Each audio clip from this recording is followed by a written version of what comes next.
माफ़ कीजिएगा आंटी जी, माँ जैसी होना और माँ होना दोनों में बहुत अंतर होता है।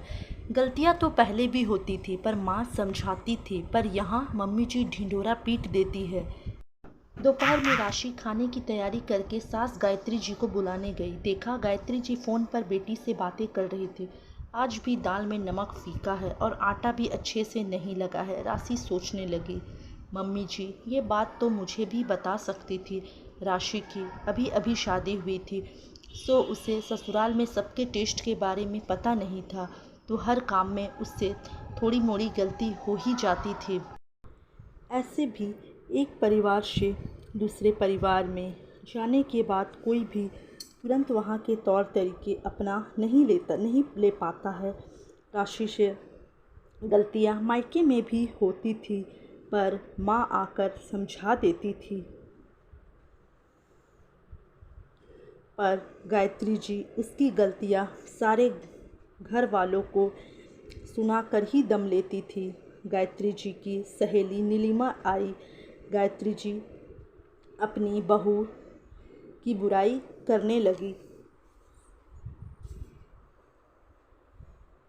मेरी बहू पता नहीं कैसी है, कभी मुझे माँ नहीं समझती है, ना तो मुझसे बातें करती है, काम ख़त्म करके अपने कमरे में चली जाती है।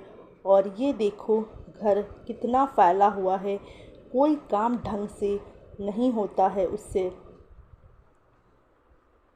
तभी राशि आई और चाय नाश्ता दिया और जाने लगी। नीलिमा ने रोकते हुए कहा, आओ ना तुम भी बैठो। राशि बैठ जाती है। नीलिमा जी ने थोड़ी देर बाद उससे बातें की, फिर कहा, बेटा एक बात बोलूं, बुरा तो नहीं मानोगी? नहीं, नीलिमा बोली।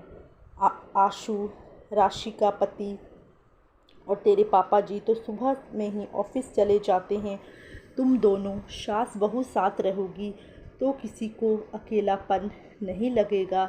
सास भी तो माँ जैसी होती है ना।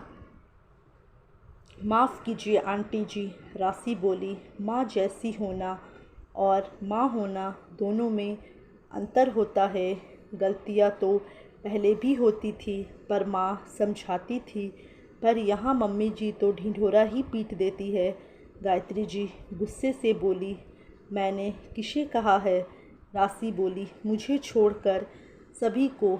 जब गलती मेरी है तो मुझे कहिए ना, सुधारना मुझे है ना, सुधारना तो मुझे है ना। गायत्री जी का तो चेहरे का रंग ही उड़ गया था। नीलिमा बोली, तुम बहू की शिकायतें दूसरों से करोगी तो क्या मिलेगा? उसे समझाओ ना, कर पाए उसे समझाओ ना कर पाए तो मदद कर दो, तुझे और राशि को ही साथ रहना है।